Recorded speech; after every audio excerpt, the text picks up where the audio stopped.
Welcome to This Week in Taiwan. I'm Iris Xu. Every Saturday, we break down the biggest stories making headlines across the country. From politics and policy to culture and the unexpected. Whether you are tuning in from Taipei or halfway around the world, we've got you covered with what you need to know to stay in the loop. Taiwan is home to 23 million people, and you might think what happens on this small island doesn't affect you. But in reality, it is quite the contrary.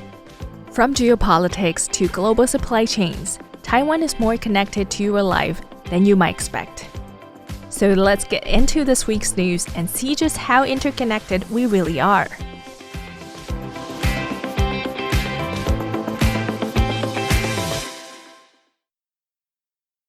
Premier Cho Jung-tai says Taiwan's special post-disaster recovery ordinance will now cover damages from the recent heavy rainfall brought by Typhoon Denas and southwesterly airstreams.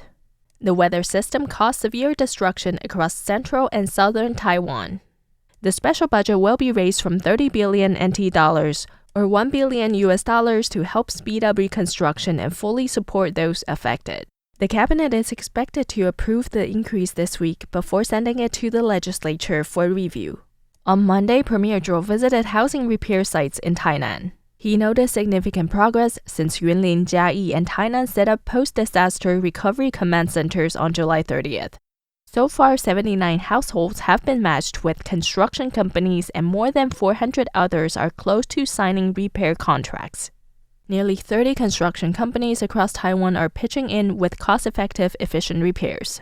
The Economic Ministry is also working with electrical industry associations and appliance makers to repair damaged household equipment, prioritizing low-income families. The Premier is urging local governments to speed up the distribution of rehabilitation grants, work allowances, and other aid, so that the victims can get back to their lives as soon as possible.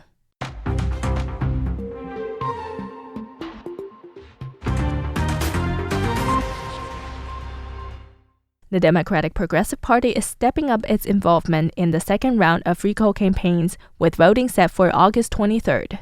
The party will designate local legislators, headquarters staff, caucuses, online platforms, and recall groups to join the effort, seen as a response to criticism over the first failed recall attempt. On Sunday, DPP spokesperson Zhuo Guanting said the party's immediate focus remains on disaster relief after torrential rains battered central and southern Taiwan. But once those efforts wind down, officials will resume full support for the recall campaigns. DPP Secretary General Rosalia Wu says a streamlined communication channel is in place for the 7 constituencies targeting KMT legislators, allowing for tighter coordination. With the campaigns spanning just 4 counties and cities, Wu says the DPP can concentrate its resources.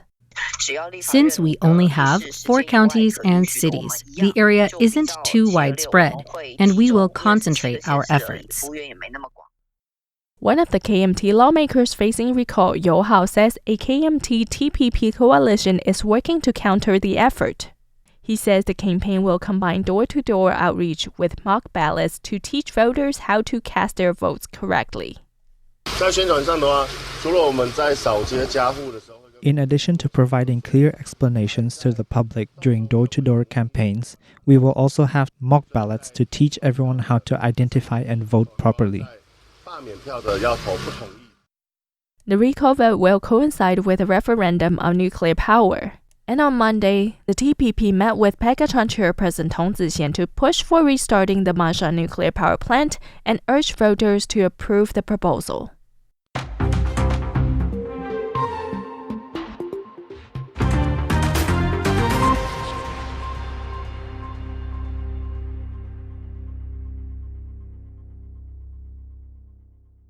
Following the U.S. imposed 20% tariff on Taiwan, Trade Negotiation Office Deputy Chief Representative Yan Hui-xin spoke on the progress of Taiwan's ongoing negotiation.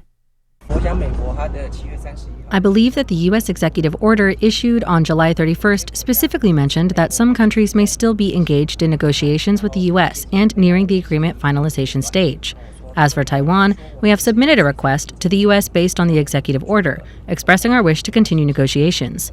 The U.S. responded, and we can continue to discuss the issue.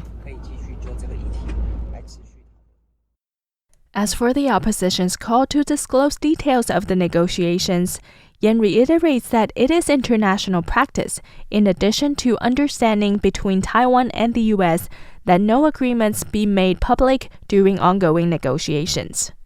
President Lai also assured the public that the 20% tariff was temporary as Taiwan continues negotiations for a better deal. Deputy Foreign Minister Chen Ming-chi noted that the negotiations have been challenging not just for Taiwan but many other countries. Chen says the process involves many give and takes, and that final outcomes cannot be known until the end of the process. Once the details are finalized, Chen says the legislature will receive its report.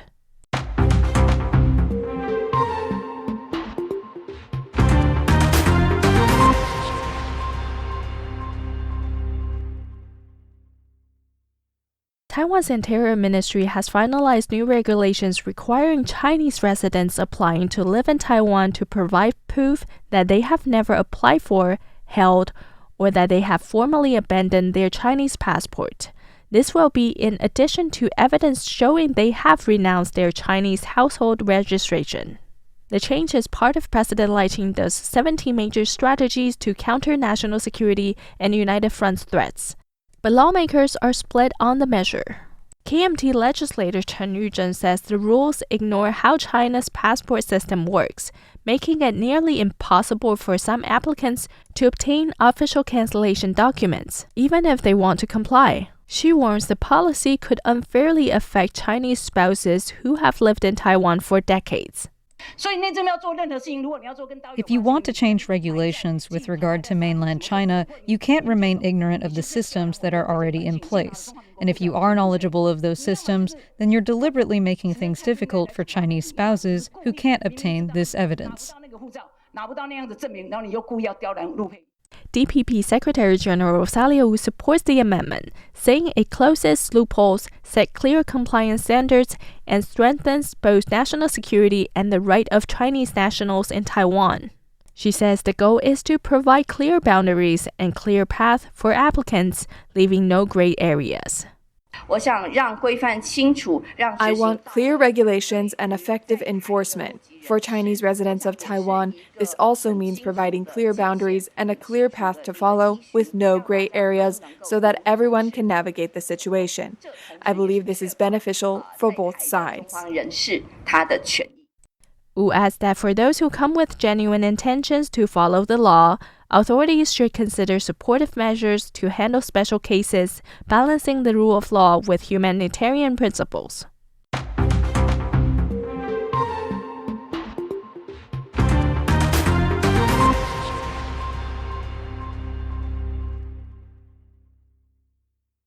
On a normal day, US imported cherries usually cost up to $300 NT, around $10 per box. However, due to the US-China trade war, China's import tariff on American cherries has reached approximately 58%, deterring American cherries to Vietnam, Hong Kong, and Taiwan. Whether in markets, supermarkets, or fruit stores, prices have recently become much more affordable. It's cherry season now, and big, round, and brightly colored cherries are now available for less than $200 NT, around $6 to $7 per box. Compared to last year's price of $300 to $400 NT, which is around $10 to $13 per box, the current price reflects a reduction of 30 to 50%. Customers are eager to enjoy this new price. The price of cherries exported to Vietnam has dropped by 50% compared to previous year, and that to Hong Kong has also decreased to a 20-year low. Coupled with the favorable weather in the US, this year's cherry production has increased by approximately 8% compared to last year. In Taiwan, local wholesale prices have dropped 10 to 15%. The cherry season is coming to an end, and this price has cherry lovers exclaiming they've made a real profit. Phil for RTI News.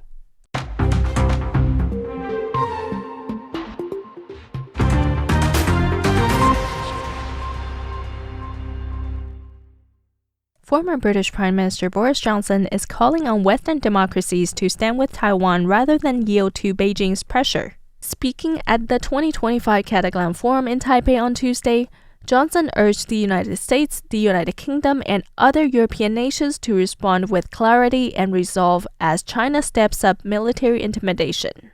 Johnson opened his keynote by highlighting the practical uses of artificial intelligence and praising Taiwan's technological achievements, particularly its leadership in the global semiconductor industry. He said Taiwan is simply trying to maintain the status quo and defend its democracy and freedom, while Beijing seeks to bully the island with military ships, aircraft incursions, and threats of force. Despite these challenges, Johnson expressed confidence in Taiwan's resilience, saying its love of freedom cannot be destroyed. He warned that China would face unpredictable consequences if it tried to change the status quo by force.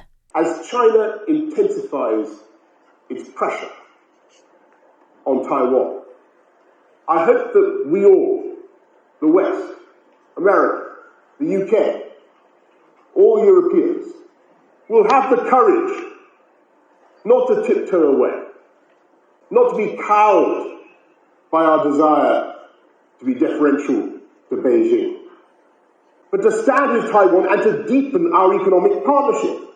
That's what we need to do right now as the pressure intensifies. The former UK Prime Minister closed by stressing that the strongest reason to support Taiwan lies in its shared values of democracy and freedom.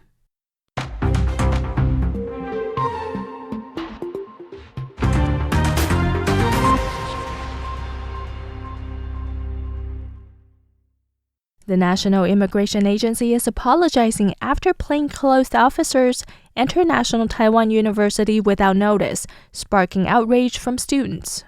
On Monday, several officers who did not wear uniforms or show identification entered the campus to investigate a vendor accused of employing undocumented migrant workers. The NTU Student Association says one person on campus was mistakenly obtained and condemned the operation as an illegal check. The immigration agency now says the investigation was limited to the reported vendor.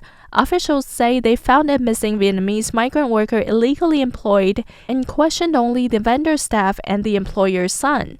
They insist no students were stopped.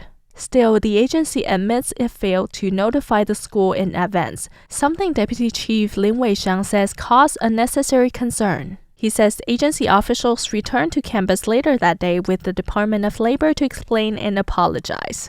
The NTU Student Association is demanding a full explanation, a review of the legality of entering schools for enforcement, and clear, transparent procedures to ensure student rights are protected. They say the goal is to prevent similar incidents and safeguard the university as a free and safe campus.